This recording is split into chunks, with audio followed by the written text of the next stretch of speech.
तो इस प्रश्न में आपसे पूछ रहे हैं, हाल ही में IAMAI, इसका मतलब हो गया internet and mobile association of India, इसके नए चेयरमैन कौन बने हैं? तो आंसर होगा हर्ष जैन। तो अभी ऑनलाइन गेमिंग प्लेटफॉर्म जो है ना ड्रीम 11, उसके CEO हैं ये हर्ष जैन, और इन्हीं को अभी 2 सालों के लिए internet and mobile association of India का नया चेयरमैन बनाया गया है। और ये किन की जगह लेंगे? ये गूगल इंडिया के वाइस प्रेसिडेंट संजय गुप्ता का स्थान लेंगे। इनके अलावा मेक माई ट्रिप के जो CEO हैं राजेश भागू, उनको इसका वाइस चेयरमैन बनाया गया है। वाइस चेयरमैन नहीं पूछेंगे, अगर पूछना होगा तो चेयरमैन आपसे पूछेंगे, तो हर्ष जैन नाम याद रखना। बाकी अभी CBI के प्रमुख बने थे प्रवीण सूद, नेस्कॉम के नए चेयरमैन बने अनंत माहेश्वरी, और एसोचैम के नए अध्यक्ष बने थे अजय सिंह। ये नाम न्यूज में थे और इंपॉर्टेंट है, ध्यान रखना। अगला प्रश्न देखते हैं। चलिए फिर बताइए, हाल ही में कर्नाटक राज्य के विधानसभा अध्यक्ष के रूप में किसे चुना गया? तो आंसर होगा UT खादर को।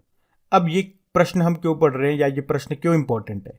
क्योंकि कर्नाटक में पहली बार एक मुस्लिम विधानसभा अध्यक्ष चुना गया है और इनका नाम है UT खादर। आप सभी को पता है अभी कर्नाटक में कांग्रेस की सरकार आई है और मुख्यमंत्री बने हैं सिद्धारमैया। बाकी अभी फसाई के CEO बने गंजी कमलावी राव, राष्ट्रीय स्वास्थ्य प्राधिकरण नेशनल हेल्थ अथॉरिटी के अध्यक्ष बने प्रवीण शर्मा, और अभी औषधि महानियंत्रक ड्रग कंट्रोलर ऑफ इंडिया बने डॉक्टर राजीव सिंह रघुवंशी। तो ये नाम भी न्यूज में है, इनको ध्यान रखना। बढ़ते हैं आगे। चलिए फिर बताइए, अभी हाल ही में 2023-24 के लिए CII का अध्यक्ष किसे नियुक्त किया गया? तो सही उत्तर होगा R दिनेश को। CII मतलब कॉन्फेडरेशन ऑफ इंडियन इंडस्ट्री, भारतीय उद्योग परिसंघ। तो अभी R दिनेश ये कौन है? वैसे TVS सप्लाई चेन सॉल्यूशन के कार्यकारी उपाध्यक्ष हैं और अभी इन्हीं को 2023-24 के लिए भारतीय उद्योग परिसंघ का अध्यक्ष बनाया गया है। अच्छा, ये तो हो गया CII। एक CCI हमने पढ़ा था, कंपटीशन कमीशन ऑफ इंडिया, भारतीय प्रतिस्पर्धा आयोग, उसके अध्यक्ष बने थे रवनीत कौर, वो भी नाम याद रखना। वैसे अभी एक्सिस सिक्योरिटीज के MD CEO बने Pranav Haridasan, National Highways Authority of India के अध्यक्ष बने संतोष कुमार यादव, और नाबार्ड के अध्यक्ष हैं ये शाजी केवी। तो इनके भी नाम याद रखना। बढ़ते हैं आगे। फिर बताइए, अभी हाल ही में टाटा केमिकल्स के MD CEO के रूप में किसे फिर से नियुक्त किया गया? R मुकुंदन को। तो अभी टाटा केमिकल्स ने R मुकुंदन को टाटा केमिकल्स का फिर से MD CEO बनाया है। टाटा केमिकल्स स्थापना होती 1939 में, मुंबई में हेडक्वार्टर है। आप जानते हो, चलो पहले आप बताओ, TCS के नए CEO अभी कौन बने और टाटा पावर के MD CEO अभी फिर से कौन बने? बाकी अभी UPSC के चेयरमैन बने मनोज सोनी, LIC के चेयरमैन बने सिद्धार्थ मोहंती, और भारत डायनेमिक्स लिमिटेड के CMD बने A माधव राव। मैंने आपसे पूछा TCS के CEO कौन? के कृतिवासन, और टाटा पावर के MD CEO प्रवीर सिन्हा बने। तो ध्यान रखना ये भी। बढ़ते हैं आगे। तो इस प्रश्न में आपसे पूछ रहे हैं कि अभी हाल ही में केंद्रीय सतर्कता आयुक्त यानी कि चीफ विजिलेंस कमिश्नर के रूप में किसने शपथ ली है? तो आंसर होगा प्रवीण कुमार श्रीवास्तव ने। तो अभी जो हमारी राष्ट्रपति हैं द्रौपदी मुर्मू जी, इन्होंने रिटायर्ड IAS अधिकारी प्रवीण कुमार श्रीवास्तव को केंद्रीय सतर्कता आयुक्त के पद की शपथ दिलाई है। एक्चुअली में हुआ क्या, दिसंबर 2022 में सुरेश N पटेल के रिटायर्ड होने के बाद प्रवीण कुमार श्रीवास्तव कार्यवाहक केंद्रीय सतर्कता आयुक्त बने थे, लेकिन अभी इनको परमानेंट चीफ विजिलेंस कमिश्नर बना दिया गया। केंद्रीय सतर्कता आयोग की बात करें, स्थापना होती है 1964 में, और इस आयोग की जो स्थापना है किसकी सिफारिश पे की गई थी? के संथानम समिति की सिफारिश पे। बाकी आप जानते हो मुख्य चुनाव आयुक्त चीफ इलेक्शन कमिश्नर कौन है? राजीव कुमार हैं। CBI प्रमुख बने थे प्रवीण सूद, और मुख्य आर्थिक सलाहकार कौन है? अनंत नागेश्वरन है। और अनंत से एक करंट अफेयर्स का प्रश्न मैं आपसे पूछूंगा, अनंत माहेश्वरी, कमेंट बॉक्स में टाइप करके बताओ कि अनंत माहेश्वरी ये भी क्या बने। जबकि अगर आपसे पूछे कि मुख्य वैज्ञानिक सलाहकार कौन है हमारे, तो अजय कुमार सूद हैं। तो ये सारे इंपॉर्टेंट फैक्ट्स मैंने आपको बताए, इनको याद रखना। बढ़ते हैं आगे। चलिए फिर बताइए, अभी हाल ही में मद्रास हाईकोर्ट के नए चीफ जस्टिस कौन बने हैं? तो आंसर होगा SV गंगापुरवाला। तो इनका नाम ध्यान रखना। बाकी वैसे अभी 5 हाईकोर्ट के नए चीफ जस्टिस बने हैं। जैसे अभी राजस्थान हाईकोर्ट के नए बने थे ऑगस्टिन जॉर्ज मसीह। अभी हिमाचल प्रदेश हाईकोर्ट के नए चीफ जस्टिस बने MS सत्य रत्न रामचंद्र राव। केरल हाईकोर्ट के नए बने सरसा वेंकटर नारायण भट्टी। और अभी बॉम्बे हाईकोर्ट के भी नए बने, उनका नाम है रमेश देवकी नंदन धानुका। और इनकी खास बात बताऊं, केवल ये 3 दिनों के लिए बने हैं, क्योंकि अभी 30 मई को इनकी उम्र 62 ईयर हो जाएगी। और आप जानते हो हाईकोर्ट के चीफ जस्टिस के रिटायरमेंट एज 62 ईयर होती है। तो मात्र 3 दिनों के लिए ये बॉम्बे हाईकोर्ट के चीफ जस्टिस बने हैं। अच्छा, अगर मैं आपसे पूछूं हाईकोर्ट की पहली महिला जज का नाम क्या है?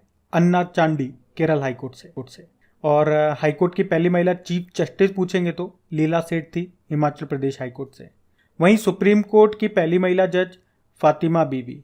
और सुप्रीम कोर्ट की पहली महिला चीफ जस्टिस तो अभी तक तो कोई नहीं है, लेकिन भविष्य में बन सकती है, बीवी नागरत्न नाम है।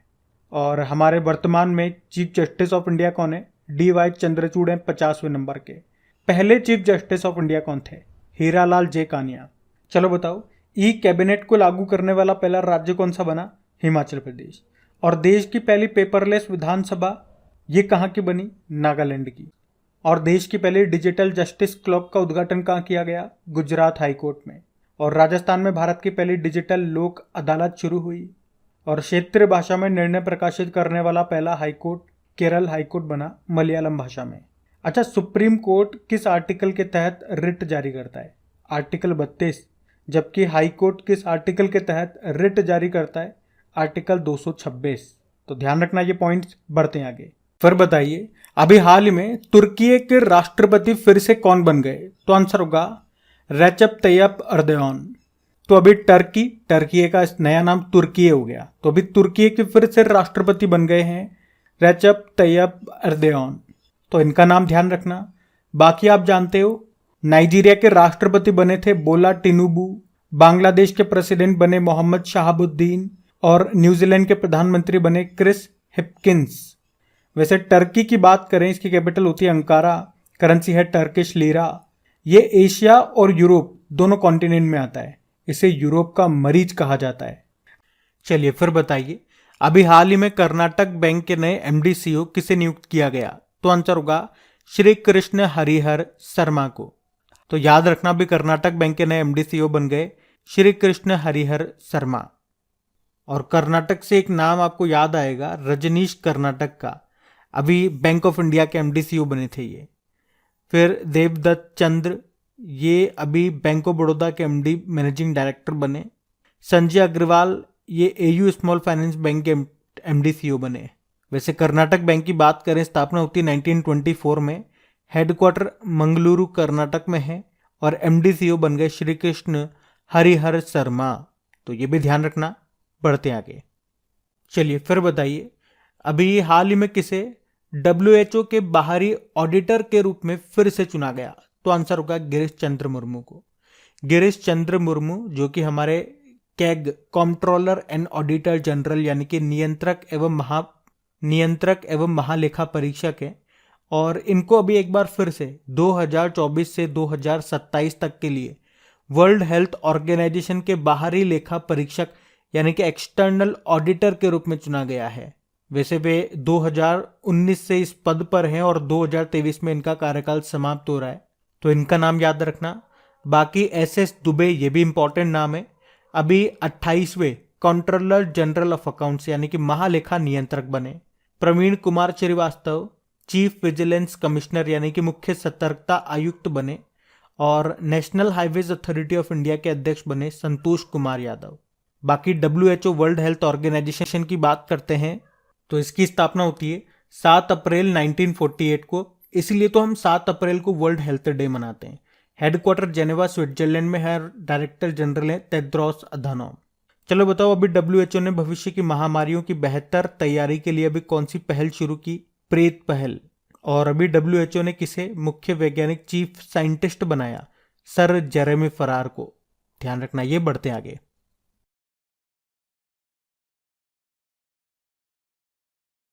तो इस प्रश्न में आपसे पूछ रहे हैं, अभी हाल ही में मलेशिया मास्टर्स बैडमिंटन चैंपियनशिप 2023 का खिताब किसने जीता? तो आंसर होगा HS प्रणय ने।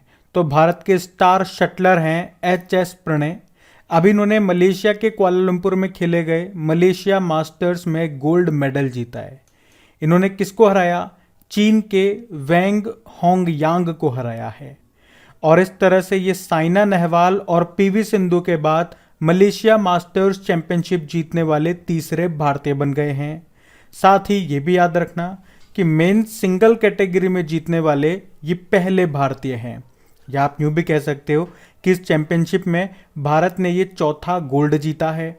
अब आप कंफ्यूज हो जाओगे कि अभी मैंने कहा कि साइना नेहवाल और पीवी सिंधु के बाद इस चैंपियनशिप को जीतने वाले तीसरे भारतीय हैं, तो फिर मैं आपको ये कैसे बोल रहा हूँ कि इस चैंपियनशिप में ये भारत का चौथा गोल्ड है। देखो, पीवी सिंधु ने एक्चुअली में 2 बार गोल्ड जीत लिया था। एक बार साइना नेहवाल ने, तो 3 गोल्ड हो गए, और चौथा ये लेकर के आए एच.एस. प्रणय। तो ये अच्छा इंपॉर्टेंट क्वेश्चन है, ध्यान रखना।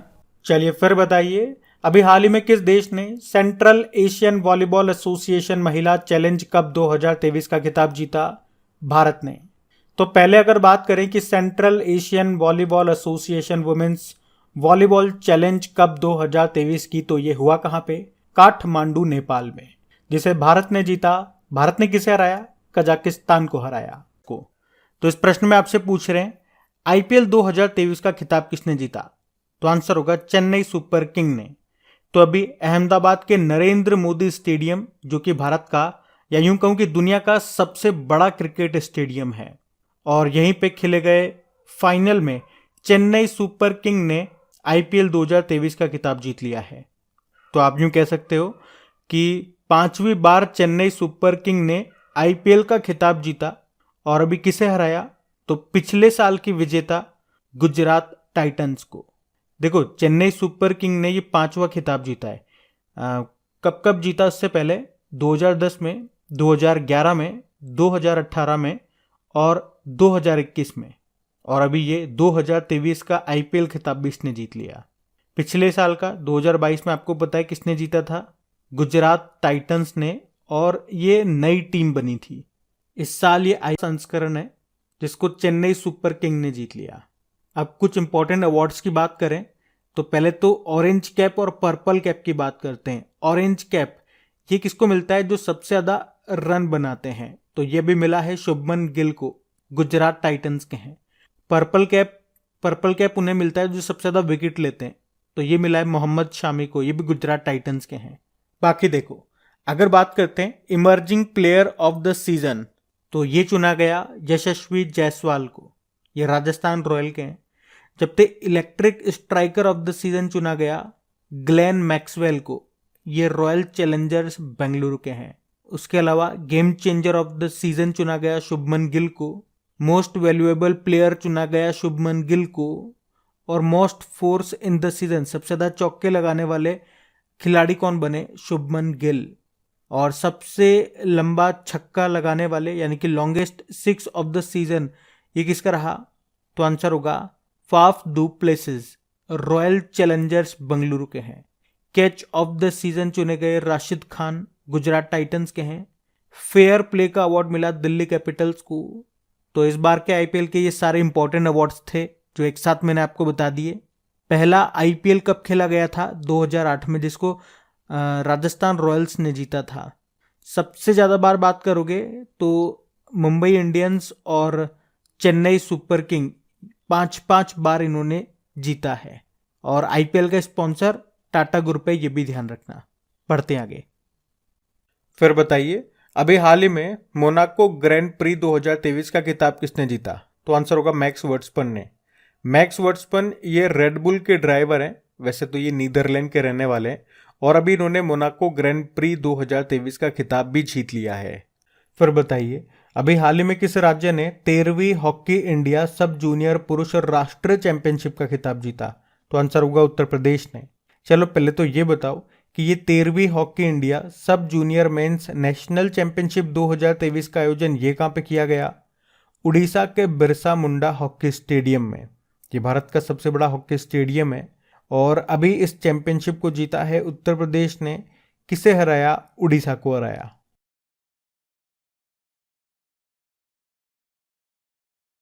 चलिए फिर बताइए, जून 2023 में पहले अर्बन क्लाइमेट फिल्म फेस्टिवल का आयोजन कहाँ पे हो रहा है? तो आंसर होगा कोलकाता में। जो पहला अर्बन क्लाइमेट फिल्म फेस्टिवल की बात कर रहे हैं, कहाँ पे? न्यू टाउन कोलकाता पश्चिम बंगाल। कब से कब तक? 3 जून से लेके 5 जून 2023 तक। चलिए फिर बताइए, अभी हाल ही में सीबीडीसी मतलब सेंट्रल बैंक डिजिटल करेंसी, इसका उपयोग करने वाला देश का पहला नगर निगम कौन सा बन गया? तो आंसर होगा पटना। तो हमारा जो ई रुपया है ना, उसी की यहाँ पे बात हो रही है, जिसे आरबीआई ने 1 दिसंबर 2022 को लॉन्च किया था। तो अभी बिहार का पटना नगर निगम ये देश का पहला नगर निगम बन गया है जो सीबीडीसी का उपयोग करने वाला है। देश का पहला नगर निगम बना ऐसा करने वाला, तो इंपॉर्टेंट प्रश्न बनता है। जैसे कि अगर आपसे पूछा जाए, ग्रीन बॉन्ड जारी करने वाला पहला नगर निगम कौन सा है? गाजियाबाद। और दूसरा बना था इंदौर नगर निगम। अच्छा, एक प्रश्न आपसे पूछूं मैं, ये प्रश्न आपके एग्जाम में आया था, यूपीपीएससी का प्रश्न है ये, ध्यान से सुनना। किस स्थान पर भारत का पहला नगर निगम स्थापित किया गया था? तो आंसर होगा मद्रास। ये बात है 1687 की। फिर बताइए, अभी हाल ही में यूएसए ने किस कंपनी की कोविड के उपचार की पहली एंटीवायरल पिल, जिसका नाम है पैक्सलोविड, इसको मंजूरी दी है? तो आंसर होगा फाइजर। तो पैक्सलोविड ये क्या है? ये कोविड-19 के उपचार की पहली एंटीवायरल गोली है। इसे किसने बनाया है? फाइजर कंपनी ने बनाया है, और अभी अमेरिका ने इसको मंजूरी दे दी है। चलिए फिर बताइए, अभी हाल ही में 2 लाख रुपए क्रेडिट कार्ड को यूपीआई से जोड़ने में सक्षम बनाने वाला पहला डिजिटल भुगतान एप्लीकेशन कौन सा बन गया? तो आंसर होगा फोन पे। तो फोन पे ये 2 लाख रुपए क्रेडिट कार्डों को यूपीआई से जोड़ने वाली पहली डिजिटल भुगतान एप्लीकेशन बन गई है। तो क्रेडिट कार्ड को यूपीआई से जोड़ने से क्या होगा? जो ग्राहक है, जो कस्टमर है, वे यूपीआई के माध्यम से लेन देन के लिए रुपए क्रेडिट कार्ड का इस्तेमाल बड़ी आसानी से कर पाएंगे। देखो, फोन पे की बात करते ही स्थापना होती है 2015 में। बंगलुरु में इसका हेडक्वार्टर है और इसके फाउंडर और सीईओ हैं समीर निगम। फिर बताइए, पहली खनन स्टार्टअप सम्मेलन का आयोजन ये कहां पे किया जाएगा? मुंबई में। तो भारत के स्टार्टअप इकोसिस्टम की विशाल क्षमताओं का लाभ उठाने के उद्देश्य से खान मंत्रालय और आईआईटी बॉम्बे के द्वारा मुंबई में पहला माइनिंग स्टार्टअप शिखर सम्मेलन का आयोजन होगा। वैसे हमारे खनन मंत्री, माइनिंग मिनिस्टर कौन है? प्रहलाद जोशी। फिर बताइए, अभी हाल ही में उत्तर पूर्वी राज्य की पहली वंदे भारत ट्रेन ये किस राज्य में शुरू हुई? तो आंसर होगा असम में। तो अभी प्रधानमंत्री नरेंद्र मोदी जी ने उत्तर पूर्वी राज्य की पहली वंदे भारत एक्सप्रेस ट्रेन को हरी झंडी दिखाई है। कहां पे? असम में। तो ये ट्रेन किन 2 स्थानों को आपस में जोड़ेगी, या यूं कहें किन 2 स्थानों के बीच में ये शुरू हुई? तो असम के गुवाहाटी और पश्चिम बंगाल के न्यू जलपाईगुड़ी के बीच में चलाई गई। और अगर आपसे पूछूं कि देश की पहली वंदे भारत ट्रेन ये कहां से कहां शुरू हुई? दिल्ली से वाराणसी के लिए। और दक्षिण भारत की पहली मैसूर से चेन्नई के लिए। अच्छा, वंदे भारत का निर्माण कहां किया गया? इंटीग्रल कोच फैक्ट्री चेन्नई में।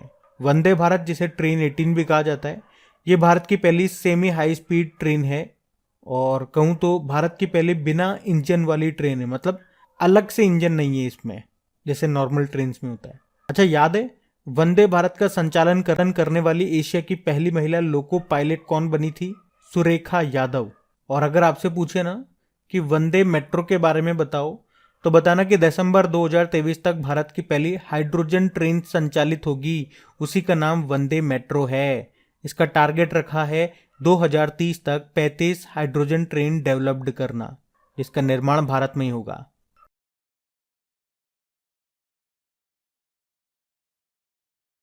चलिए फिर बताइए, हाल ही में किस राज्य ने प्रधानमंत्री जनधन योजना का 100% कवरेज हासिल कर लिया? तो आंसर होगा तेलंगाना।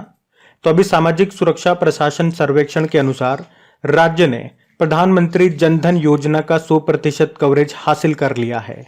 तो 61 लाख से ज्यादा लोगों ने ग्रामीण क्षेत्रों में अपने जनधन खाते खोले हैं, जबकि शहरी क्षेत्रों में लगभग 50 लाख लोगों के पास ये जीरो बैलेंस अकाउंट है। जनधन योजना आपको पता है ना, ये कब शुरू होती है? 28 अगस्त 2014 को, जिसका उद्देश्य क्या है? देश में वित्तीय समावेशन को बढ़ावा देना, मतलब हर व्यक्ति का बैंक में अकाउंट हो।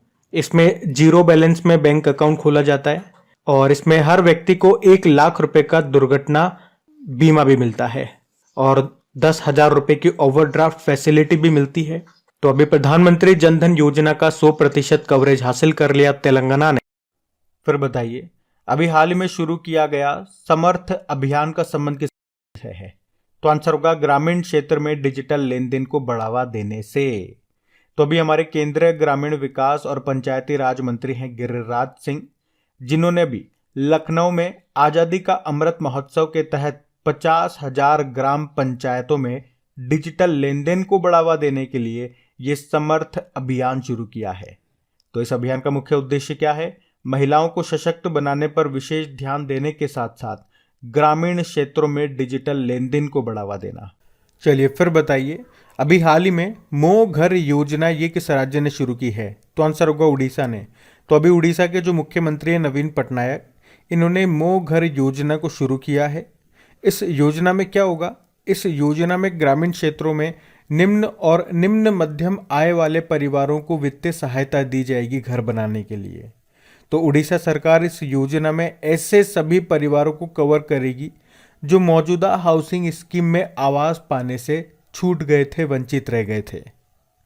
और वैसे भी मैंने आपको बताया है, किसी भी योजना के आगे मो आ रहा होना तो उसका संबंध उड़ीसा से होता है। जैसे कि मो बस योजना हो गया, मो परिवार कार्यक्रम हो गया, मो जीवन कार्यक्रम हो गया, ये सब उड़ीसा सरकार ने शुरू की थी। और अब ये मो घर योजना हो गया।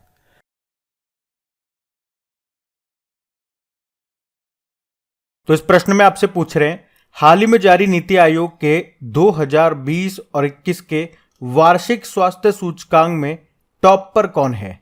तो आंसर होगा केरल।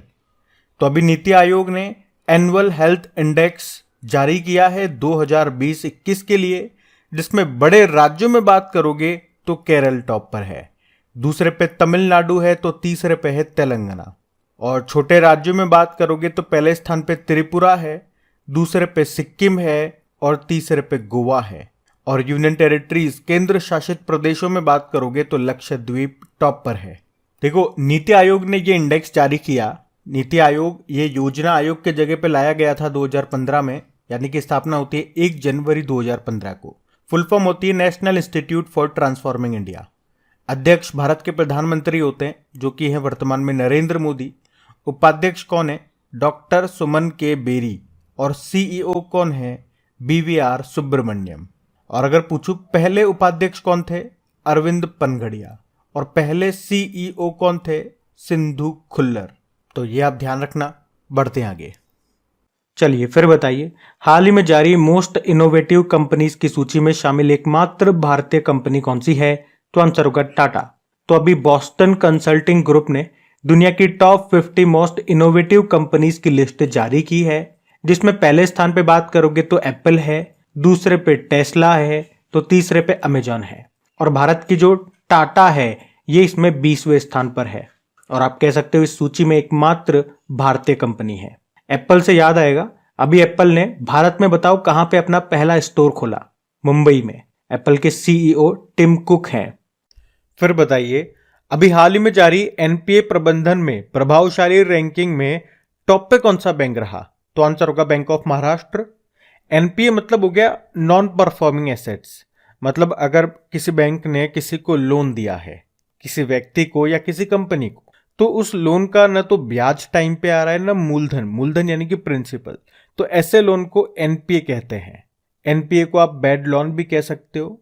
तो एनपीए को अच्छे से मैनेज करने के मामले में कौन सा बैंक टॉप पे रहा? तो आंसर होगा bank of Maharashtra. Bank of Maharashtra, उसका एनपीए 0.25% से भी कम है, जबकि एचडीएफसी 0.2% एनपीए के साथ दूसरे स्थान पर है इस लिस्ट में, और तीसरे स्थान पर है कोटक महिंद्रा बैंक। तो ये ध्यान रखना। बैंक ऑफ महाराष्ट्र की पहले बात करते हैं। स्थापना होती है 1935 में, हेडक्वार्टर है पुणे महाराष्ट्र में, और एमडी सीईओ इसके एएस राजीव हैं।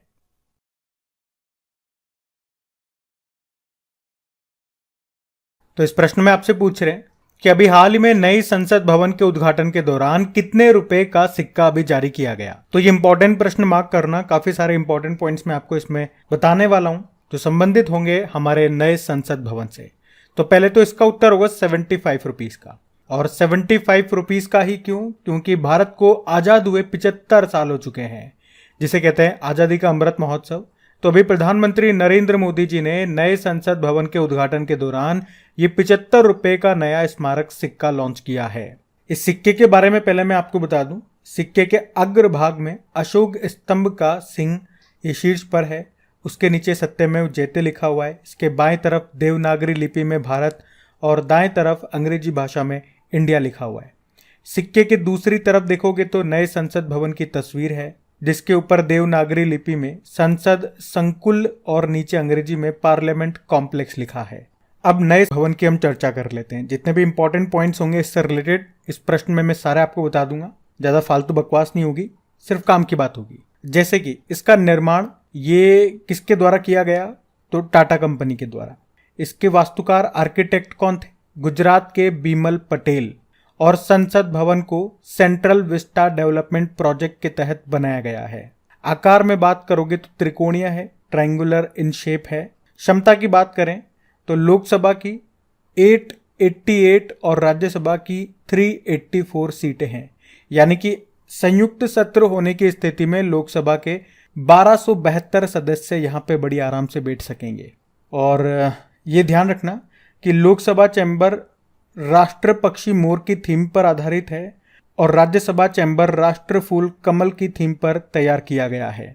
नए संसद भवन में 3 दरवाजे हैं, इनके नाम हैं ज्ञान द्वार, शक्ति द्वार और कर्म द्वार। और आपने सुना होगा कि यहाँ लोकसभा अध्यक्ष की जो सीट है उसके बगल में सेंगोल रखा गया है। सेंगोल क्या है इसकी बात करें तो ये वही सेंगोल है जिसे भारत के पहले प्रधानमंत्री पंडित जवाहरलाल नेहरू ने 14 अगस्त 1947 को ग्रहण किया था। यह अंग्रेजों से सत्ता हस्तांतरण के प्रतीक के रूप में ग्रहण किया गया था। ये एक प्रकार का राजदंड, इंग्लिश में बोलोगे तो सेप्चर है, जो न्यायपूर्ण और निष्पक्ष शासन के पवित्र प्रतीक को दर्शाता है। ये राजदंड 5 फीट तो लंबा है और इसके टॉप पर नंदी बैल हैं जो न्याय के प्रतीक हैं। तो नए संसद भवन से ये जो मैंने आपको पॉइंट टू पॉइंट बातें बताई है, ये मेन बातें यही हैं जो आपको ध्यान रखने वाली है। बाकी तो फिर इन्हीं बातों को घुमा फिरा करके मीठी चुपड़ी बातें बोल करके एक 5-10 मिनट का वीडियो तैयार हो सकता है, लेकिन बताने के लिए उनमें यही चीजें होंगी। मुझे तो एक प्रश्न का उत्तर दे दो कि भारतीय संविधान के किस अनुच्छेद में संसद के गठन का प्रावधान है? तो आर्टिकल 79। और भारत में संसदीय व्यवस्था किस देश से ली गई है? ध्यान रखना, ब्रिटेन से। तो इंपॉर्टेंट क्वेश्चन मार्क करना इसे। और सेशन पसंद आया तो प्लीज वीडियो को लाइक अभी कर देना, आप लास्ट में भूल जाते हो आप लोग। और अपने दोस्तों के साथ में जो भी आपका स्टडी ग्रुप होता है व्हाट्सएप पे, फेसबुक पे, तो प्लीज वीडियो को शेयर जरूर करा कीजिए। आज इस वीडियो को आप लोग शेयर जरूर करना। अभी हम बढ़ते हैं आगे। चलिए फिर बताइए, हाल ही में चर्चा में रहा AI सुपर कंप्यूटर ऐरावत, ये किसके द्वारा विकसित किया गया? तो आंसर होगा centre for development of advance computing यानी कि CDEC पुणे के द्वारा।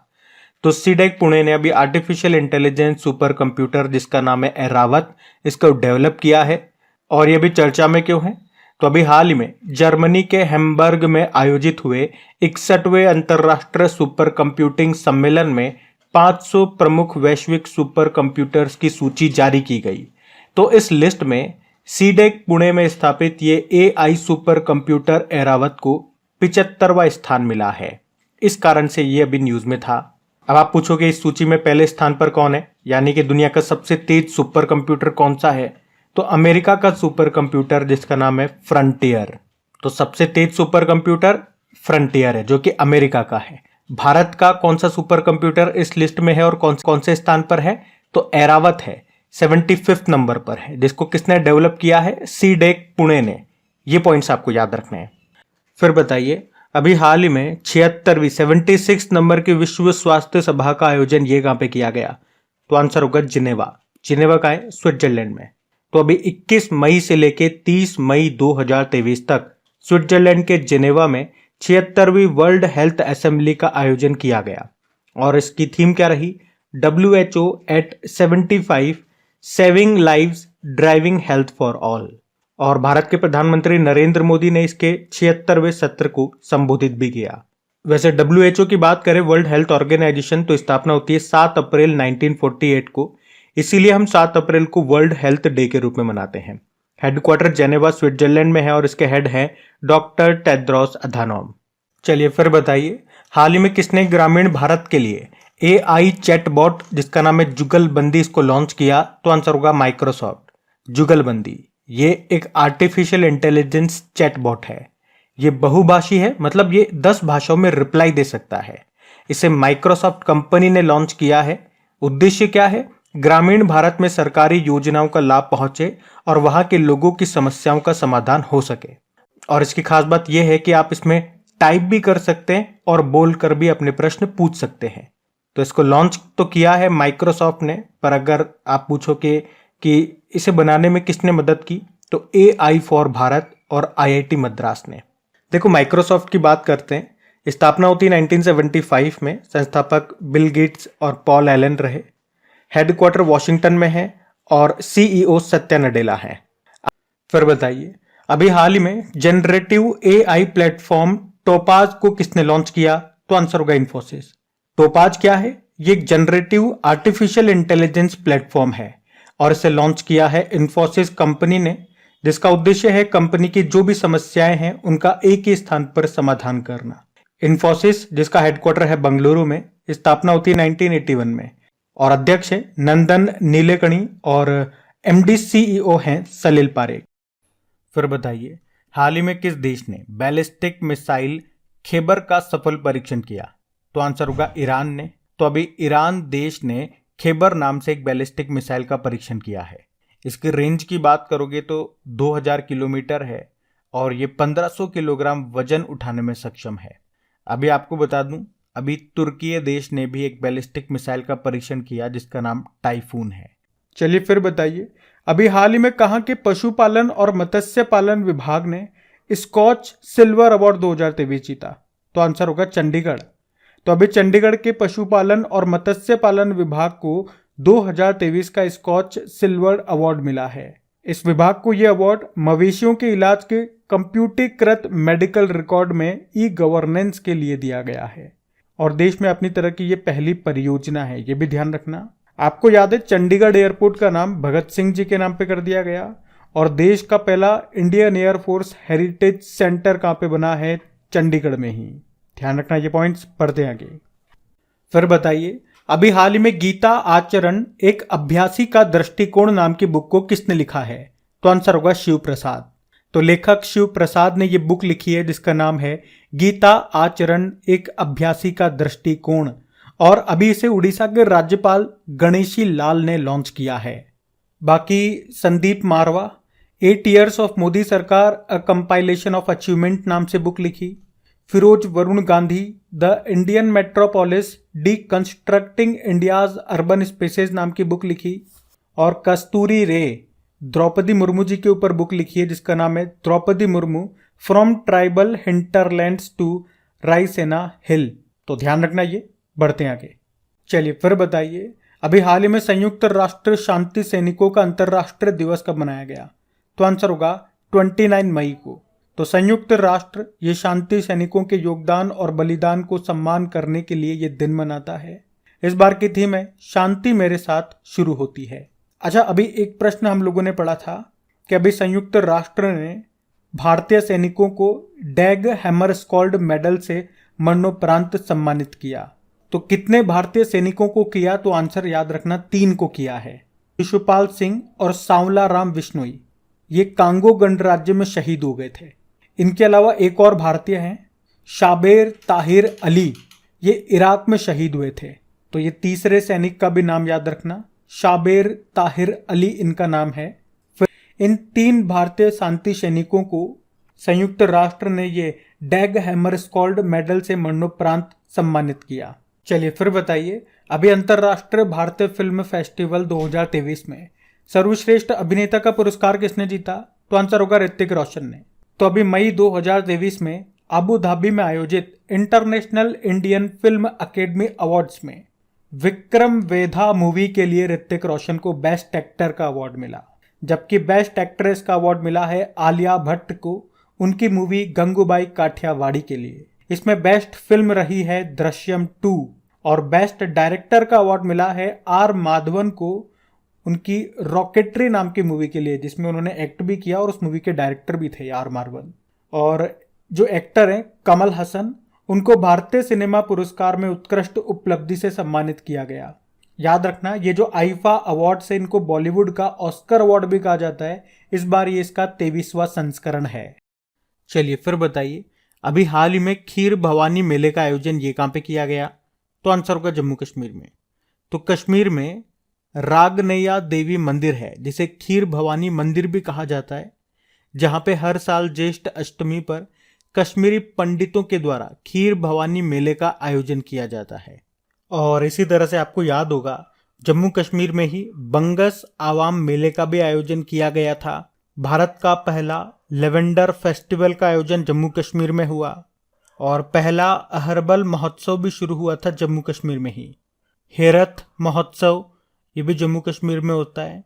कंचोत महोत्सव ये भी जम्मू कश्मीर में होता है।